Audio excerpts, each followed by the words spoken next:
Welcome to the intersection of technology, cybersecurity, and society. Welcome to ITSP Magazine. Knowledge is power, now more than ever.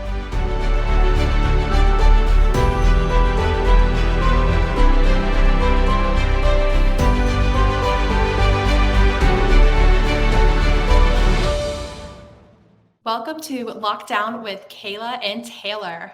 Our guest today is the CEO of Grip Security, Lior Yaari, and our topic is SaaS security and its impacts on compliance and customer and market trust. Thank you so much, Lior, for joining us. Thank you for having me. Appreciate your time today. Would you like to give us a quick background on Grip Security before we dive in? Of course, starting with myself, Lior Yaari, I'm the CEO and co-founder of Grip Security. I'm now based in Boston, but if you're hearing this without video, I have an Israeli accent. Originally from Israel, unsurprisingly spent my time working for the Israeli intelligence, but was also a cyber investor. I was the CTO for Wild Ventures, which is one of the big cyber VCs, until at some point you see all of those problems as so interesting and get jealous in giving other people money. And I've decided to leave Wild Ventures, build Grip. They've invested about 2 weeks after I've left to build my two amazing co-founders. And for the last 2.5 years, we've been growing the company. We're about 80 employees today, going to 110, hopefully by the end of the year. So SaaS security is a big problem for a lot of companies. And as I haven't said that, Grip is a SaaS identity risk management solution. So we see how every organization today adopts SaaS at a rapid pace, how every business unit expects to use SaaS for almost everything that they do, and try to help organizations scale their security capabilities to cope with that. That in a sentence. Yeah, excellent. Thank you. So I think jumping off of that point, so how would you define SaaS security? And has that definition changed in the past 2 to 5 years? Yeah, and definitely. I think SaaS security is a multifaceted problem. If you look 10 years ago, the first wave of SaaS security solutions were CASB. Someone moved the apps for the enterprise from the on-prem network into the cloud, into the internet. And as we assumed users are still working from their desk, solving SaaS security with a proxy solution made sense. What happened over the years and was dramatically accelerated with COVID is that we understood the users are no longer in the office, and more apps went out. It started with Dropbox, but then our GitHub servers that used to be on-prem moved to SaaS, and our CRM and our procurement solution, all of them became SaaS applications, and it expanded the landscape of what the SaaS challenge is. So if you look 5 years ago, the biggest SaaS security problem was managing our top applications that run the business, Salesforce and Slack and Dropbox. But there's only a few of them where the average business unit, whether it's marketing, procurement, finance, are using 25, 30 solutions each. If CISOs hear this, you can just think of just how many SaaS security solutions that are a SaaS service are used within the security department. Every other department is using the same number, and they pile up. So first wave of new age SaaS security was SSPM, SaaS Security Posture Management Solutions. But they're solving a critical app problem and not a SaaS problem. If Salesforce was downloaded into a self-hosted solution, it would have the same configuration challenges, the same privilege structures that are problematic. The fact of it being SaaS add the complexity because it's accessible from everywhere, but managing its security, it's not a SaaS security native problem. The next stage, or what we call SaaS identity risk management, is where the barrier for adoption for applications is a sign-up form. Every user, every business unit can go ahead with a P card and start using an application. Even if discovered, by the time it gets to the security department, the business invested 300 hours in using the app and implementing it.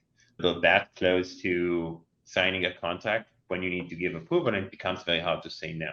So when I think of what the SaaS security challenge is, how does an organization that's using 400 apps that's going to adopt 100 extra apps in the following year can scale its identity program, know which identities are created, its breach remediation program, and understand what's going to happen if one of those third-party supply chain applications are going to get breached, or if one of the users that is using passwords to log in is going to lose the password, and scale the compliance program, as almost every compliance platform today requires knowing who's using what, revoking access in time, and making sure you can know when you need to respond.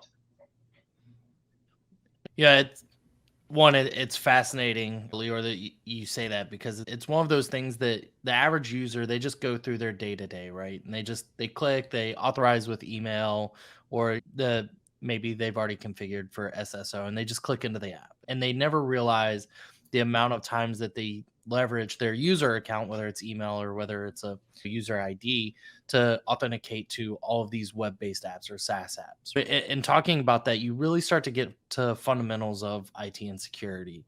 And we know that user accounts used to be sacred, but we've kind of used that logic that we used to take accounts sacred, or we used to take usernames and passwords as sacred entities. We'd write them down in little notebooks and lock them in our desk drawer. And so we've evolved and neglected some of the basics. If we're to circle back, as the evolution has changed over the last 5 years, for companies that aren't getting those basics right, how can we mentor them, or how can we help them make sure that they're just getting the security basics right, including SaaS identity management? Yeah.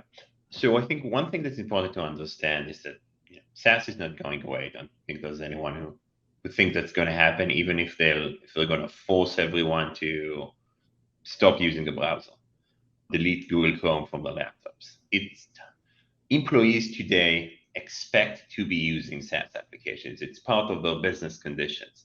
You wouldn't go and work for a place that doesn't allow you to use best-in-class technologies to do your job. And it means security organizations, if they want to do the basic, needs to understand they're a supporter of innovation instead of a blocker to it. It's not an easy thing to do, because when you allow too much, and you two know that better than I do, users take it to its extent, which means we need to be able to allow the business to adopt SaaS in a way that gives us an opportunity to add stopgaps. Some of them are procedural, like not approving a purchase without a security review, even though it has its challenges with it. It doesn't necessarily mean you can block all of the bad things, but it gives you another opportunity. Some of them are tech-based. The original ones was use SSO as much as you can, but SSO has challenges. If you don't know about the app, it's not connected. If the app requires an extra payment for what's called the SSO tax, it will get connected. If the app is created by a third party, a common example for investment banks, when they do due diligence for companies, they use data room applications. Those applications are created by the company that they're evaluating. They create accounts with access to sensitive data, but then those are not managed by the organization. And we see that across every type of business, whether it's banking or healthcare, whether insurance broker websites, or whether it's investment banking, retail, and others. So you need to have this technological infrastructure. It starts with SSO, back in the past with password managers, but they have their own challenges with reaching effective utilization.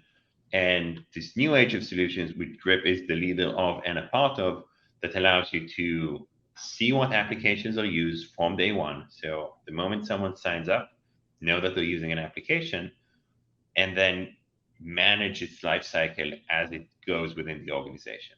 Whether it's being alerted for growth trends, so know when an app is growing within one of your departments, whether it's automatically cleaning up accounts and offboarding when people leave.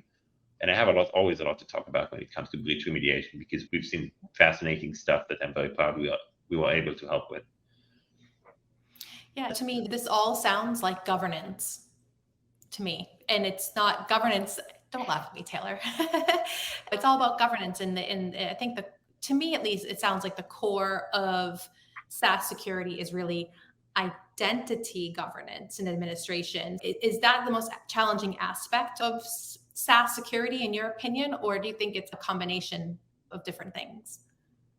Yeah, one of my favorite quotes from Dave Astley, who's the CEO of Chipotle, he told me back in the day, when my employees sign up to SaaS applications, we accumulate identity debt, similar to tech debt. It's something that one day you need to take care of, otherwise it's a problem, and it's going if you don't give it a look.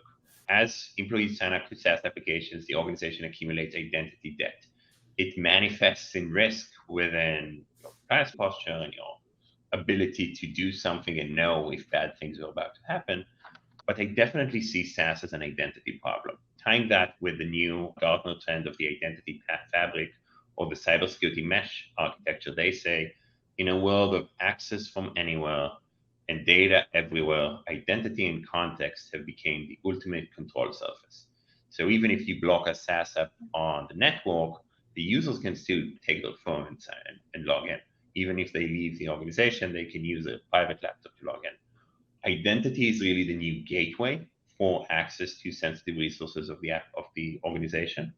And I believe the new age of solutions that would solve for how enterprises run their business, with SaaS being the operation system for the business, as an identity problem instead of a network problem or a host problem as it used to be. I think that's huge because historically, I was at Digital Shadows for a while doing digital risk protection.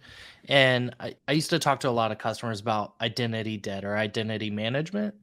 And a lot of the historical way that we manage identities is, did you pop up on Have I Been Pwned?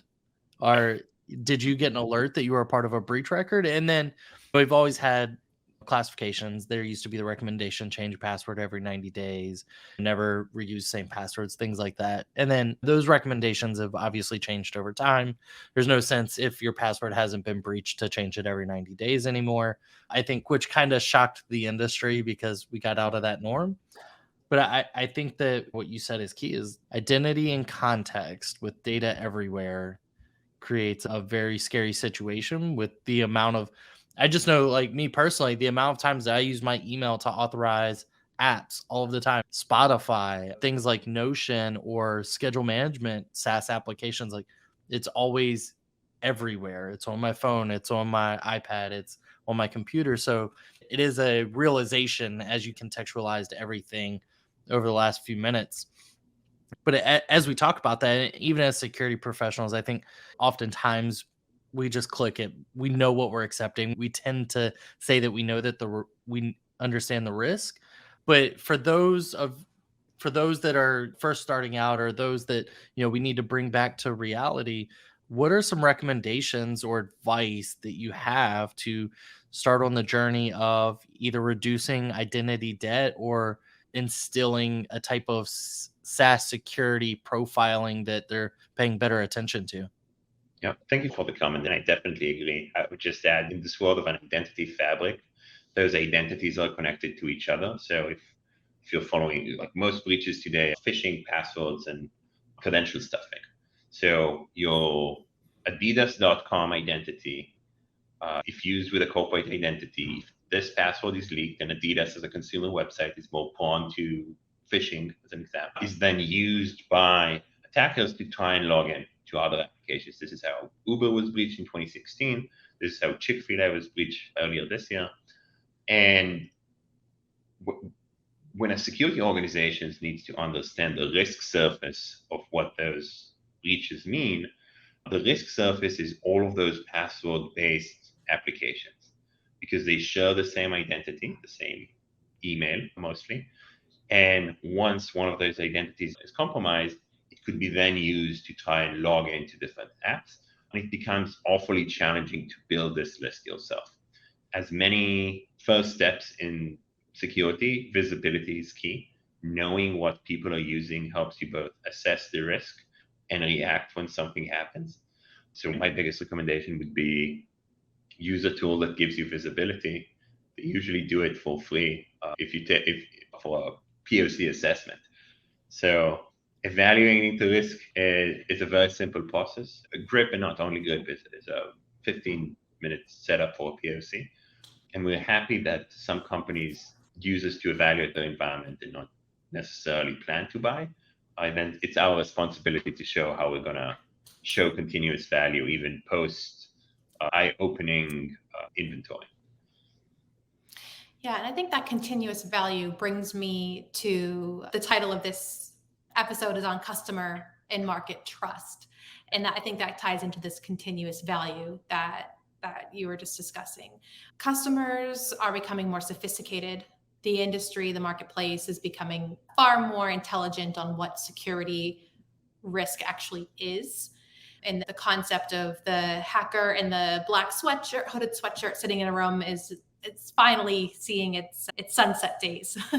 So how do you help your customers to address their customer needs? That trust piece is huge, right? Being able to demonstrate that SaaS security is paramount to an organization's objectives. Obviously it is for yours as well, but do you have any insight you could provide on what you are doing to address the marketplace and trust? A few times a month, when the security questionnaires get to me, I share the responsibility with Vidana, co-founder and CTO. One very fun moment for me is when I need to fill out the questionnaire and the response to the question is, we use Grip to do it. Because if we can say so, our customers can do so as well. And we know there's several requirements in the security questionnaire, compliance processes in our SOC 2, or for banks, it's NYDFS or DORA, the compliance metrics that require SaaS security.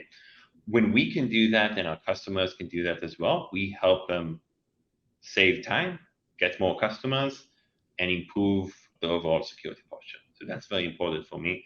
We also track metrics that have a second-hand effect in how they can show trust or improve their trust with our customers. For example, accelerating the pace in which SaaS applications get connected to SSL.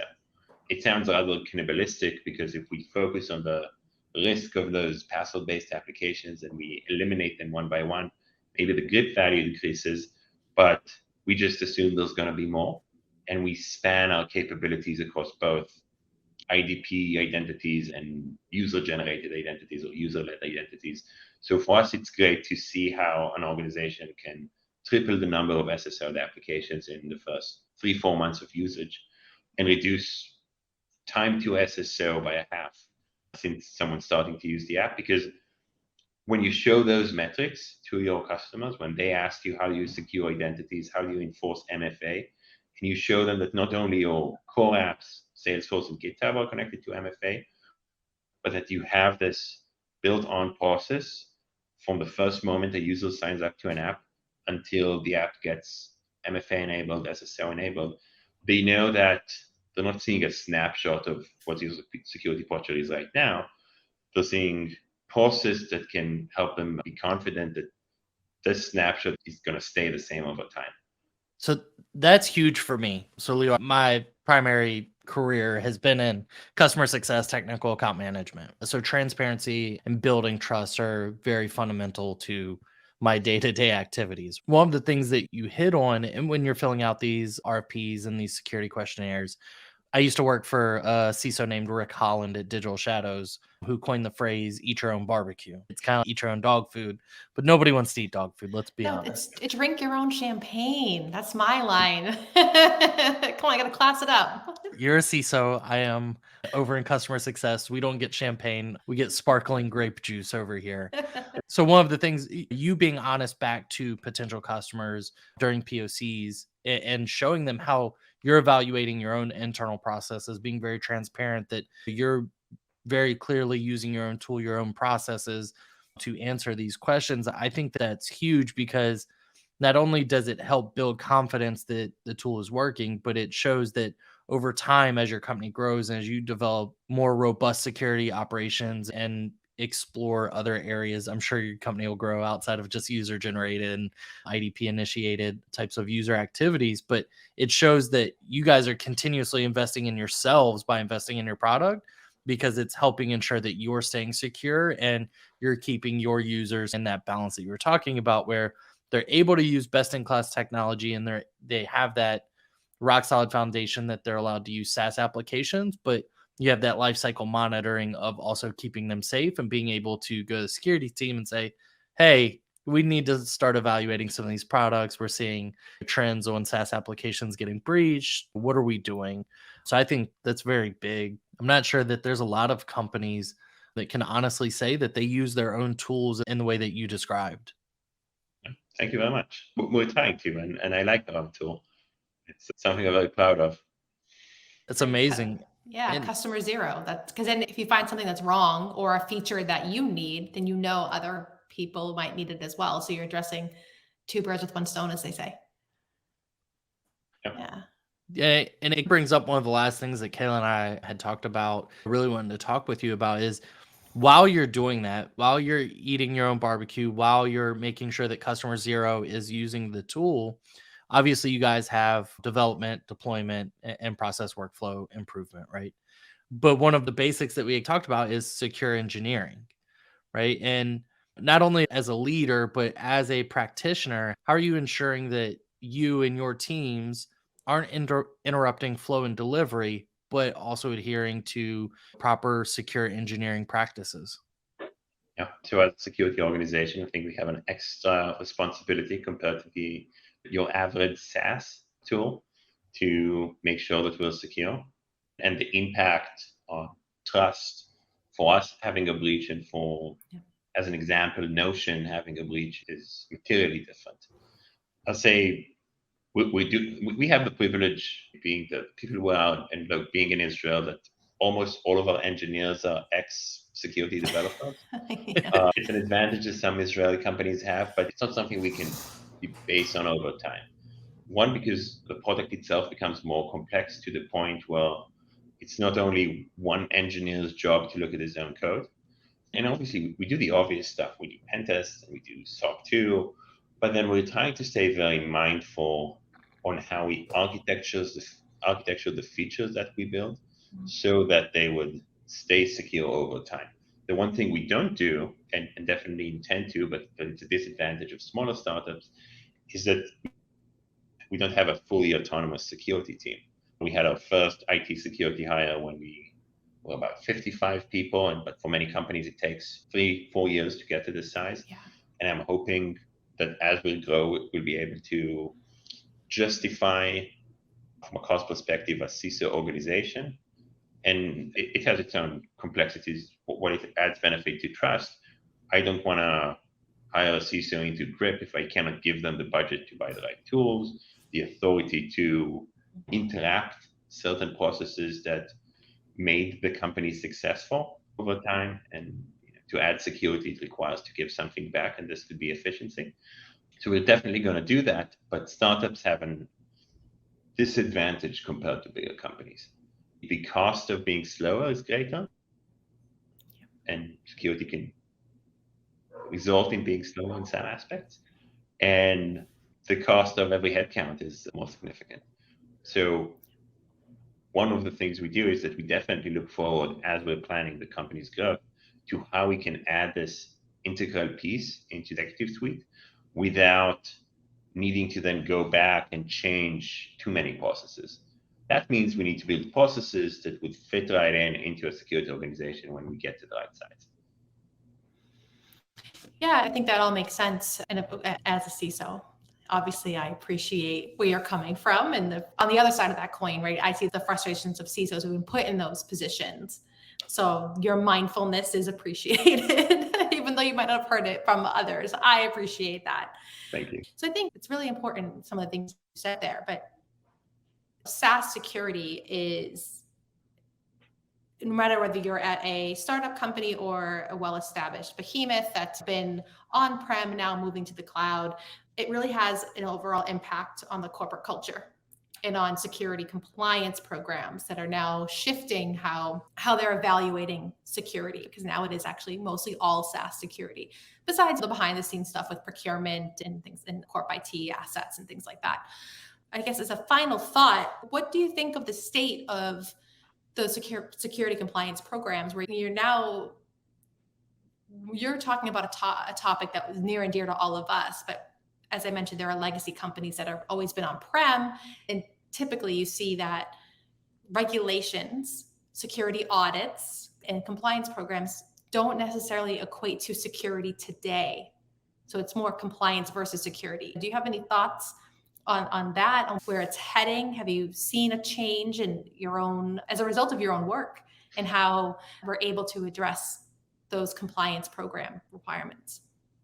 So definitely, one of the things that's almost excited for us in Grip is that we see how we grow at the same pace that the SaaS security market grows. And SaaS security is not what it used to be 2 years ago. It was harder to convince. It was less people who thought that it's a problem. And it was prioritized lower in the priority list. And a very good example, especially in those traditionally on-prem, no cloud kind of organization, is banks. When we talked to banks in 2021, almost exclusively all of them told us that SaaS is not a problem for them because they don't use SaaS applications. And now, 2 years in, we have a double-digit number of POCs starting in Q2 with banks, just banks. The NYDFS regulation for banks requires all financial organizations to take steps for SaaS security, whether it's inventory and offboarding and identity and risk evaluations. There's a long list of steps that they need to attest to, and they cannot do that without supporting technology. That's true in Europe as well with the DORA regulation, the ORA. And I definitely believe banks, even though they move slower, they're also the leader of those big trends. So when those big organizations, even they decided that they need to add SaaS security as a budget line item or a budget category within their environment, I think this would follow up to then retail and manufacturing and healthcare, even though healthcare has its own SaaS-related regulation.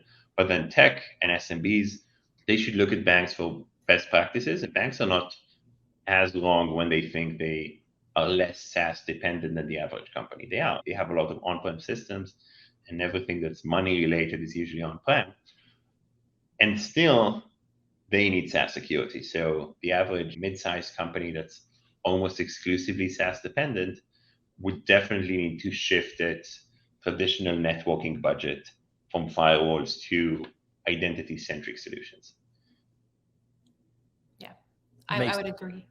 Yeah, that makes a lot of sense. It's a wave of technology, right? The climb, the adoption, the implementation, the cresting wave, right? And then you start to add new features, and it's okay, robustness of tools, robustness of security programs.